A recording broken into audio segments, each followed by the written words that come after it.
Janice McDonald here, and myself, Lesta Sue Hardee, we wrote the Arcadia book, Myrtle Beach Pavilion, and we're here to talk a little bit about the pavilion and about that. But we also are very happy to have Rich Hare here with us. He is the retired Senior Vice President of the Burris and Chapin Amusements, which means he was the general manager of the Myrtle Beach Pavilion for many years. And prior to that, you've probably, half of you, I have probably been to Hershey, Pennsylvania. He was the general manager of the Hershey Park there for 15 years or so.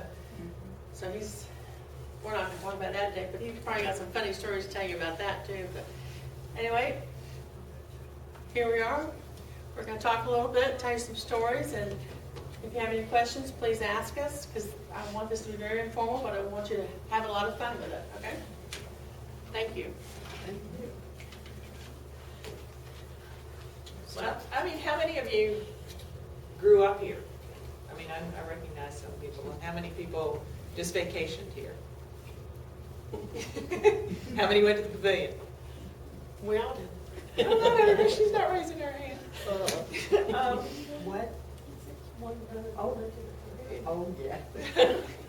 Well, I mean, the pavilion, I mean, to look at the pavilion, you have to actually look at what the history of Myrtle Beach was. I mean, Myrtle Beach started as a resort. Conway was the big town, and Myrtle Beach was the resort that people went to, and there was like a dirt road to get to the beach.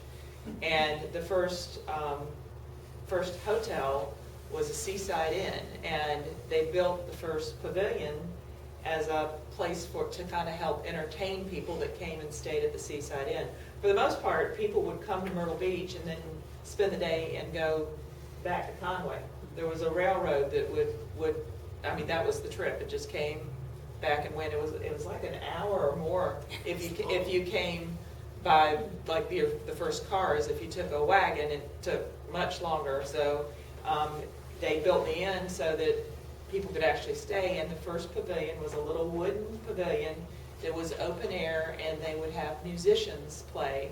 And it had a little porch around it, and we were able to find some pictures of that. But it being wooden, of course, it burned down.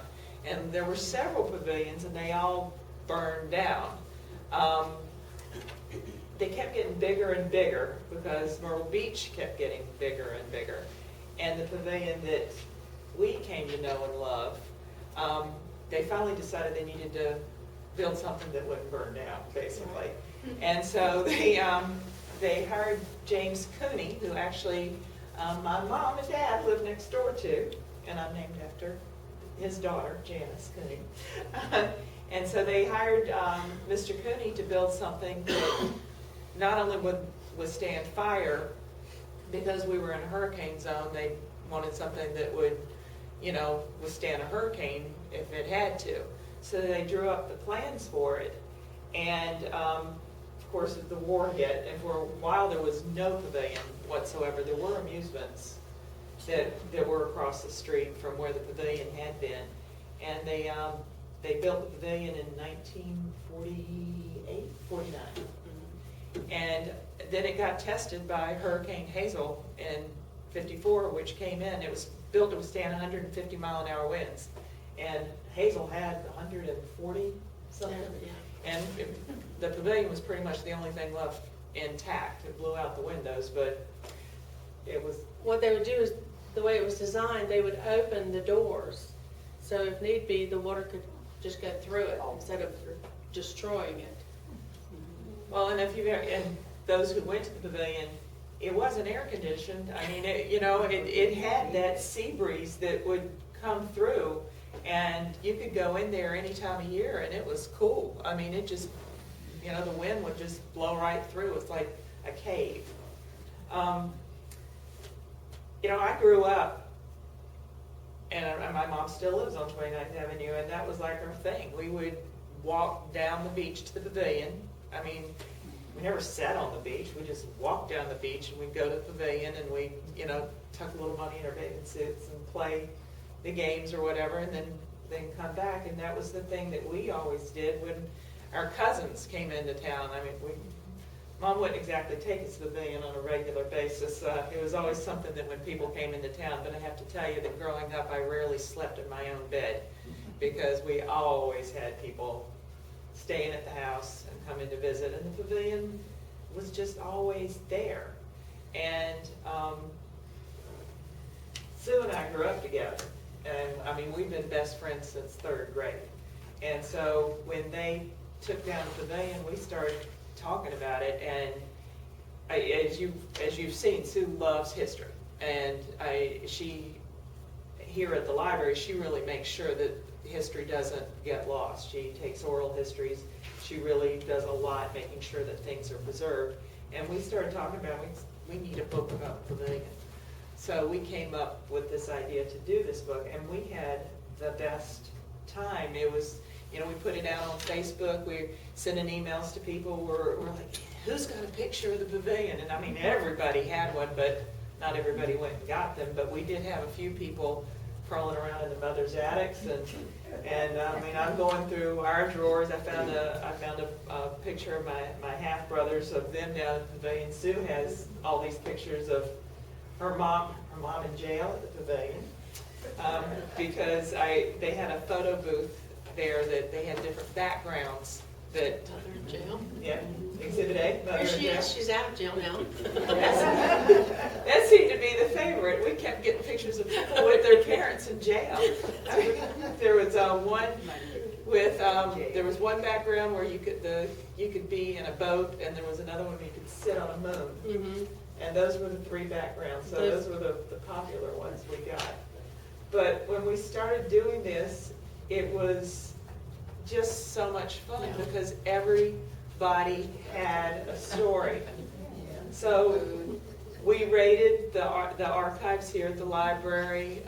We went to the Chamber of Commerce. We went to Burroughs Chapin. We had our friends giving us stuff, and we just really had a good time. And everybody had a story. So even if they didn't have a picture of that story, we had a picture that would go with that story. Mm-hmm. So we just had the best time doing it. And then we were given a talk about the book down at Litchfield. We had somebody sandbagging us on the other end of the table. That's not true. Well, he introduced himself, but he didn't quite say who he was. And then afterwards, he finally fessed up because he knew more about the last days of the pavilion than we did. And that's Mr. Henry. Yeah, that was interesting. My wife attends the Immovable Feast where they present books.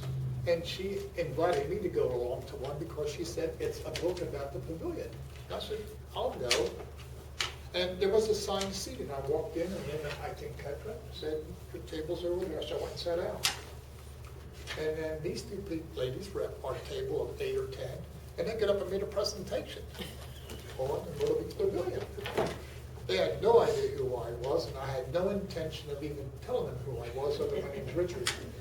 And somebody in that room recognized me and told Linda, do you know that Rich Hardy at Myrtle Beach Pavilion's here? So she announced that Rich Hardy, the general manager of the pavilion's here, and their faces drained of all their blood. Did we get it right? They quickly asked, how did we do? I said, you came very, very close. They did very well. What part did they not get? I could quarrel about I didn't want it. a ride or 2 or the number of, but it's insignificant. Perhaps somebody just miscounted that day. I think the book says it was 49. I don't remember ever having 49 at one time, but we had a lot of rides. I was Maybe at that 48. luncheon. That was really fun. I was at that luncheon. Okay. And I followed you and Joanne. That's Your right. Navy truck, it's Yes, unmistakable. Rich yes. has a big Navy sign in the back of his truck. And I knew his daughter before I knew them. And I was going down to the Movable Feast, and I saw this truck, and it's unmistakable. I've seen it for a long time, and I thought, what are they doing? They're going to the same place I am. And of course, lo and behold, it was a really good day. It was a lot of fun. It was a lot of fun. then I went and purchased 2 books. And I don't know who was writing the inscriptions, but I bought 2 of them. I said, I'd like you to make this one out to Rick Zeckman. And I said, and make this one out to Rich Hare. And they were signed and handed back and said, who are these people? And I said, they were the last 2 general managers of the pavilion. And Rick is, his picture's in this one. And I think it was the dedication of the pavilion, the plaque on when Mr. Houston passed away. Right, yeah. Anyhow, I sent him the copy. I know he'd appreciate it. No, but there's a lot of history at the pavilion. I mean, it's really almost the history of Myrtle Beach, because the pavilion was really the center of Myrtle Beach, and Myrtle Beach grew up around it. And anytime there was any kind of event, it happened at the pavilion. I mean, there was, that's where the grandstands were for the Sun Fun Parade.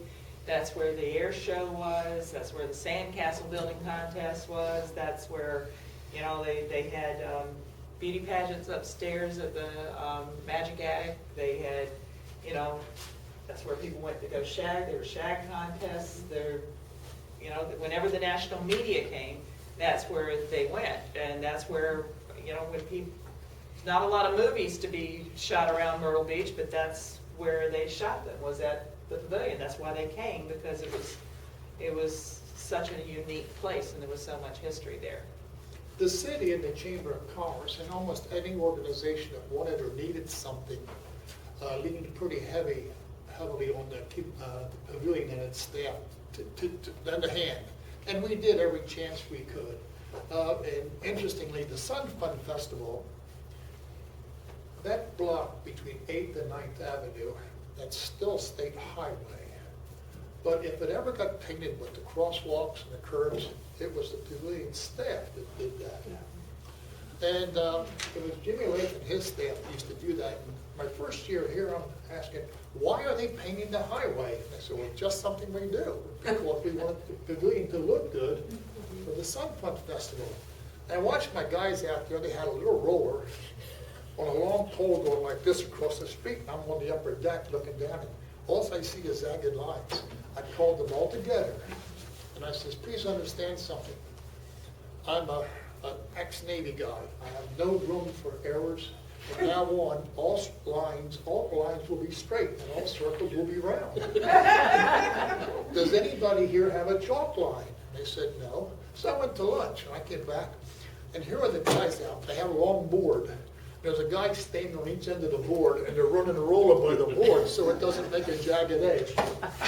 A year later, it's time for the Sun Fun Festival, and the guys are painting again. And I'm looking down, and I look over behind the ticket booth by the carousel, and there's Jimmy Lathan. His men are painting, and he's watching me.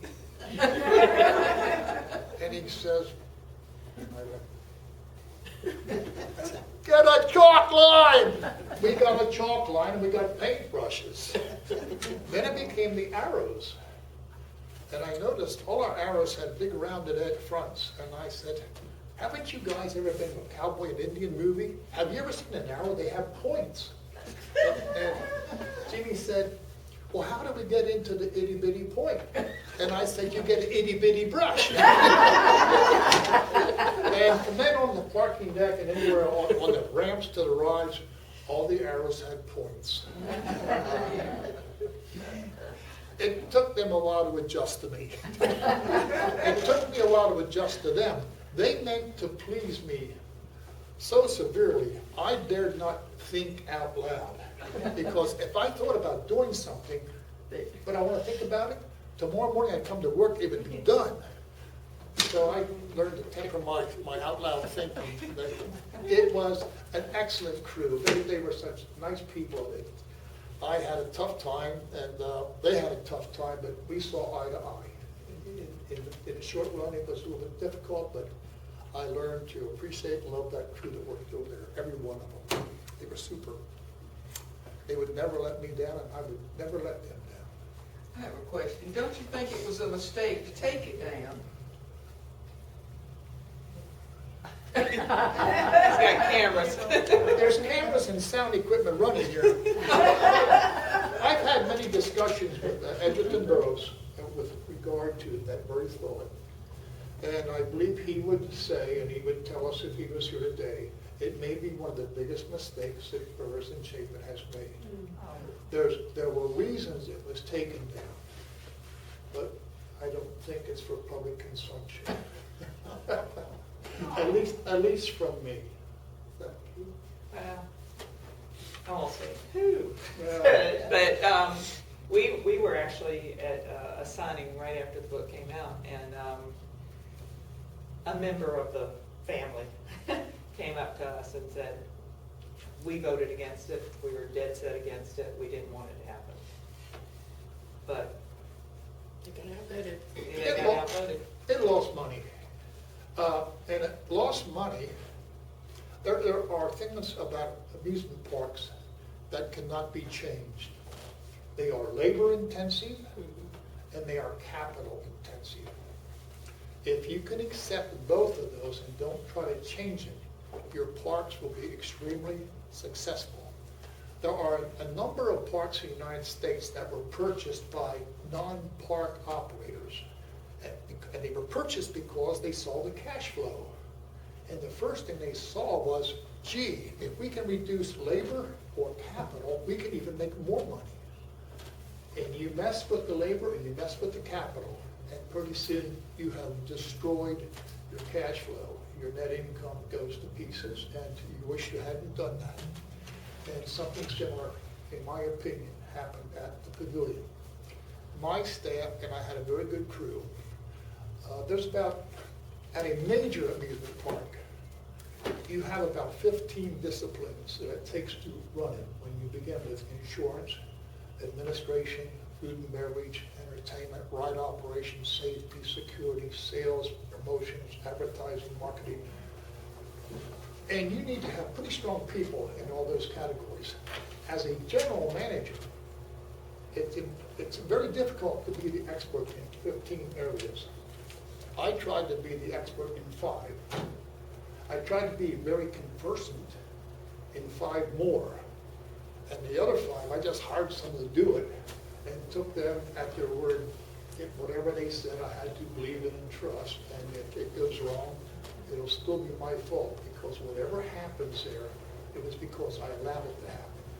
Ultimately, right or wrong. If the people did it right, they did it. If it's wrong, it's my fault for letting the condition exist. So what happened was the Pavilion ran out of experienced park managers. My crew, I was there for 6 years. I opened the park in '94. I left it at the end of 1999, but I set the program for the year 2000. It was the year we opened the wooden roller coaster. I was invited back by the board of directors to cut the ribbon, and we did. We cut the ribbon, we ran the ride. I couldn't ride it, had my leg cast, and that was my last day of working at DNC. I had retired, I think, that week. So Rick Zeckman was a great park manager. He brought me from Hershey because he had other things to do. He went and ran 3 parks in England when he left here. I ran the Pavilion, and I had one other guy with me who ran parks in Pennsylvania. I retired, and now we're down to 1 park manager, my successor, Alan Cantor. And he didn't last a year for I'm not sure what reasons. So now you are without anybody who ever ran amusement parks. And there was the intent then, oh, we can make more money if we reduce expenses or reduce capital. In my last year there, gross income was slightly shy, gross income, not net income. Gross income was slightly under $17 million. The year I left, I don't think they took in 12. And the year after that was less, and the year after that was less. And the Pavilion was closed. You cannot turn an amusement park over to a mall manager. Opryland USA was a great amusement park, lasted 25 years. I can't even say the guy's name, Parapioli. It was a real long name. Great amusement park guy. And when he left, Opryland USA was turned over to the general manager of the Opryland Hotel. You cannot give a hotel operator an amusement park. It just doesn't equate. No more than an amusement park manager could run a department store. So anyhow, those are the things that happen to amusement parks. You know, Marriott used to own amusement parks. They got in it because they thought they could do the food service better, and they sold them. Paramount got rid of their parks. King's Entertainment, a broadcast company, got into the amusement park business. They're all out of the business. Now, most of the parks today around the country are owned by foreign entities. They're being bought up. I think a Spanish company bought a ton of our parks.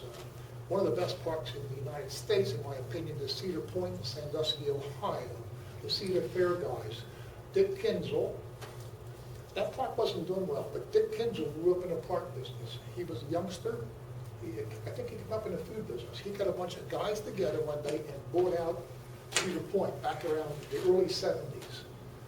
He got nothing but good park management people from ground up and put that park back on the map. I don't know how many roller coasters it has. It does in excess of 3 or 4 million people a year. Then they bought Donny Park in Pennsylvania. Then they bought Worlds of Fun in Kansas City. Then they bought Knott's Berry Farm in California. I've been a park junkie since I was a child. My mother was a park junkie. As a 4 or 5 and 6-year-old, I used to go to Hershey Park. We never left the park until I was bleeding. Back in those days, everything said, ride at your own risk. This must have been before attorneys and lawsuits. I have no idea. But that's basically my take on amusement parks. A question, how does insurance and the risk element play into the cost and issues associated with the park? It's significant. Let me give you, let me quantify that. You can do well when you have a lot of properties and you buy an umbrella insurance based on all the things you own. For example, when I was in Hershey, I was in an umbrella with Hershey Lodge and Convention Center, Hotel Hershey, all the things that the Hershey Entertainment Resort Company owned. And chocolate has nothing to do with it. We just share the same town. We were thought of by the same man, but in 1927, the food was put over here and became a public stock. Everything else that Mr. Hershey did was put in this pile and said, good luck, God bless you. If you fail, you're out of business. And Hershey Park and all that stuff is owned by a trust company whose sole purpose is to fund the Milton Hershey Orphanage. I say orphanage, it's a fantastic school. Before the last stock market crash, it had an endowment of excess of $13 billion. Yeah, it's got to be billions. There's 2 Ivy League colleges, 1, 2, and then Milton Hershey School. 1,250 kids go to school. They have billions of dollars. But let's talk insurance for a minute. It took about 4.3% of my expenses for the pavilion insurance. That's not bad. We have a very good track record at the pavilion. When I was at Hershey in 1986, Great Adventure amusement park in Jackson, New Jersey. It was early in the year, and the fun house, a walk-through fun house, caught on fire. Kids were in there and they lit a big lighter. And the styrofoam walls or whatever was in there caught on fire. This fun house was made of a series of trailers that were interconnected. And the doors were chained shut. And 13 kids perished in that fire. And my insurance at Hershey Park went from like $800,000 to $3.1 million at renewal time. The low-cost insurance definitely reflected the resources that you put into addressing the potential hazards, issues, safety. The laws of the state of South Carolina are very good. You know, we are inspected by the people that make the elevator, that do the cables, labor inspectors. They come here, we get inspected 3 times a year, once by the state, once by the insurance carrier, and once by our own independent inspectors. There's also a requirement that every day, every ride must be run to at least 2 cycles of its performance. A mechanic that did that has a document that endorses that, approves it. His supervisor must approve it. And then we turn it over to another department called ride operations. You don't put your ride people and your maintenance people in the same department. So now I give it to the ride operator, he runs it, and he can choose not to accept the ride if he doesn't consider it safe. And once he accepts it, he signs acceptance. That document is kept for 7 years. And should anything ever go wrong with any ride for any reason, the state or the insurance has the right to ask for the 7-year history of that ride. So it's quite a thing. Our wooden roller coaster in Hershey Park each morning required 24 man-hours of inspections before we put the first rider on. I usually had 6 to 8 guys. Now, wooden roller coasters like the one we had here, every morning the track must be walked. And you walk your track in reverse order of the way the train runs. And you do it usually with a crowbar. You're walking, tapping the steel plate that the wheels run on. You're listening for a change of sound, which would indicate loose bolts, decayed wood, or whatever. The wooden roller coaster, which one I grew up on, is one called the Comet roller coaster in Hershey Park. It was built in 1946. It runs today. It carries in excess of 1 million people, which is pretty much its ride capacity. And it probably has its wood replaced with every 5 years. There's probably the recycling of the woods. It never ends. There is also something that, and here again I use the wooden roller coaster in Hershey that I'm more familiar with. We can run 3 trains on that track at one time. And there are places you can stop a wooden roller coaster while it's out on its run. There are automatic brakes, safety places where you can take a train and put it out of harm's way. But don't try to tell that to a person who's riding the train that they're out of harm's way. All they know is, it's stopped, we're going to get killed. But There's another train coming. yeah, another train coming, but there are brakes along the path. And you try to keep, at least for safety reasons, you can keep a brake between them. But we always try to keep 2 brakes between them in case any trains can slide through a brake if it's wet or moisture. So we keep a train and 2 brakes apart. One of the things that happens, the train pulls into the station, everybody gets out, and someone says, oh, my keys, my wallet. So they stay there. They're looking, and the computer's saying, oh, wow, that train should have been going by now. Something happened, and it turns everything off and stops all the trains wherever they're at. Nothing's wrong, But everybody panics. but everybody panics. And the operator does not override the system. He knows what caused it, but he will not override it. You call the mechanic, the engineer, the electrician, the computer guy, and they put that train through the whole morning paces again to be sure that it was the fault of that. We take no chances. I have been responsible, me and my staff have been responsible in my time for providing over 300 million amusement rides. At the pavilion during peak season or during any good year without too many hurricanes, I could process about 7 million rides. And at Hershey, I was given about 17 to 19 million rides a year. That's a lot of responsibility. Yeah. It's a lot of fun. Things do happen, and it's usually rider error. They got foolish and stupid. No. Yeah. In Connecticut, I took my son to that amusement park in Jackson. How, with that checks and balance system, how does anybody approve a house that is chained doors? I mean, or you weren't a part of that part? No, I have no idea why those doors had chains around them and were locked. That should have been, you know, a fire marshal, that Doesn't make that any should have been sense. on an inspection checklist, that Right, those right. doors are never, ever locked. There was a failure. The general manager there, I didn't know him too well, but I know he almost, the trial, they wanted to get him a criminal acts, and I think he left. I think he passed away of a heart attack. This was quite an extraordinary pressure. What year was it? I think it was 1986. 83 or 86. Because I think I took my son to the fun house and he was 5 years old, 1996, I think it was, whatever. So it kind of scares me a little bit, telling me the story, but Yeah. talking about a different era. You know, definitely. Another amusement park story, if you're interested in amusement park stories, when I was in child at Hershey Park, about 5 or 6, there was a carousel there, and one of the outer horses was a lion. And it had its mouth open, and the carousel cost a nickel, but I could never get on that carousel without going to that lion and sticking my wrist in its mouth. I just wanted to know, does it fit? Well, years later, Mr. Hershey sold that carousel to Knott's Berry Farm in California.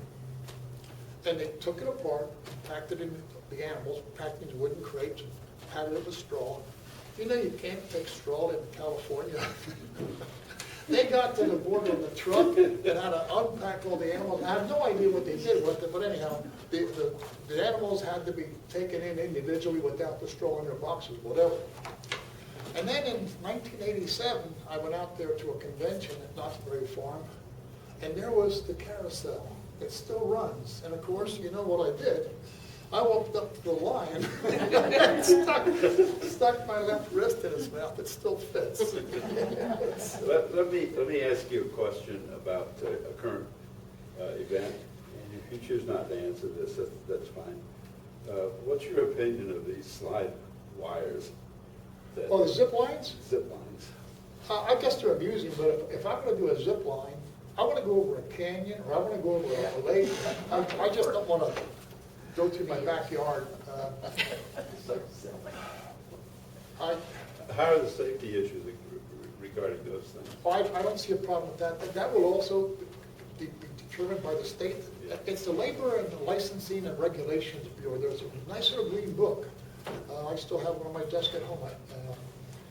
Dwayne Scott, I think, heads up that bureau. I was just on an elevator a couple of days ago, and I wanted to see if it was inspected recently. There was Dwayne Scott's name. You know, but yeah, I would have no problem from a safety aspect of riding a zip line, or even putting my children and grandchildren on. Okay. I gave a presentation to the church gentleman at the church down in Surfside. I think it was a Garden City. The first thing the guy asked me was, "How's ready for the rides at the pavilion?"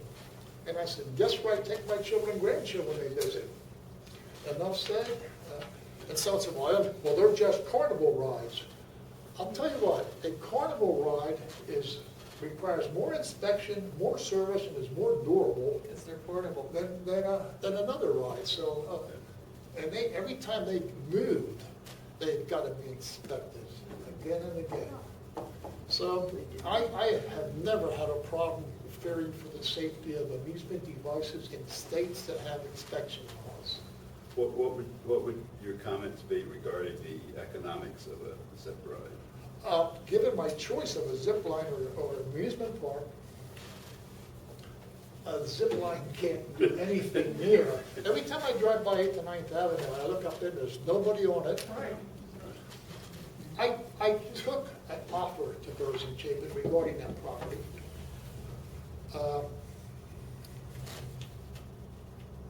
I had available to me to make an offer to them of a 46 ride carnival, probably the best one east of the Mississippi, who was family owned and operated for more than 30 years. It comes with the endorsement of the ride safety inspectors of both North Carolina and South Carolina.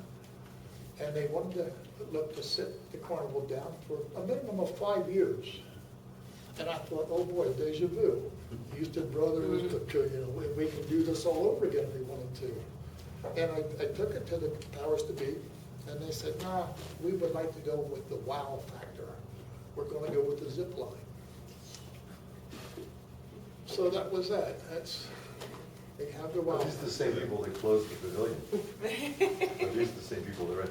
I'm curious as to why they didn't contact you 2 or 3 years into their slide, because you ran it very successfully for 10 years. Why they didn't consult you at some point? I mean. Everybody knows they can do it better. Oh, yes. And once you leave, you become a has-been. Yes. I'm not important to anybody. Yes. I had my You're time. important to us. No, That's I why had we're my here. time. But your I did formula, well. I mean, you've only given us a 15-minute speech about the economics of it, but it sounds fairly, whatever the word is, standard. And yet these people that claim to know to run it didn't go down the right road at all, it Well, seemed like. they can always do better. In another story, when Hard Rock Park crossed the waterway, when I found out John Binkowski was coming to Myrtle Beach to make an appeal to the Horry County Council to open an amusement park, I sent him a letter, and I said, look, I'm retired, I'm unemployed, and I don't want a job. If you want to know anything about the viability of an amusement park in the Myrtle Beach area, I'd be pleased to discuss it with you, that's all. His secretary answered me by saying how much she loved Hershey Park in Hershey, Pennsylvania, and that was it. Yes. And that was the end of it. And I looked at, I had season passes to Hard Rock Park. I used to go over there every third or fourth day and count cars in the parking lot. I also called every ride manufacturer for every ride that was sitting over there to get the purchase price. And here's what I discovered. Does anybody know how much they said they built that park for? Was it 440, 480, or $500 million? It was a number. It was between 45. It was a number close to $500 million. Yet, the rides themselves did not add up to $75 million. If you're spending $500 million, but you only have 75 million rides, what were you thinking? Now, everything above ground in that park was pretty classy. They did a very nice job. There just wasn't enough of it. They proposed to do 3 million people a year. They proposed to have up to 30,000 people a day in the park. Yet if you add up the hourly capacity of the amusement rides, they had less than 5,000, 4,800 was what I put the figure out. So if you had 30 million people, 30,000 people in the park that day, that means everybody would wait 7 hours to get a ride. Now, the tolerance in our industry standards sort of goes like this. Your tolerance, and Disney made it very acceptable. If I'm giving you just 2.5 things an hour to do, you're pretty well satisfied. So you've got to at least, because you'll find other things. People watch, you'll eat, you'll walk, you'll do all kinds of things. The park business is almost like a numbers game, and it takes a while to get into it, but when you're good at it, you're real well, you can do it real well. I used to predict, well, no, you don't predict it, you actually budget it. The annual attendance at Hershey Park during my period of time was about 1.7 million. And it depended on whether I have a 107 operating day or 113, depending where Labor Day fell. And I knew this about the 1.7 million. 1 3/4% of that number will be in my park on one day, and that will be the 3rd Saturday in August. And of that 1.75%, 0.72% of that park will be in there between the hours of 3 o'clock and 4 o'clock. And 15% of that number will want to be sitting down. So I know how many seats and benches. That's called peak day, peak hour, peak operating. How could you possibly figure that out, though? How did you? Well, you do that by having been there for years and studied.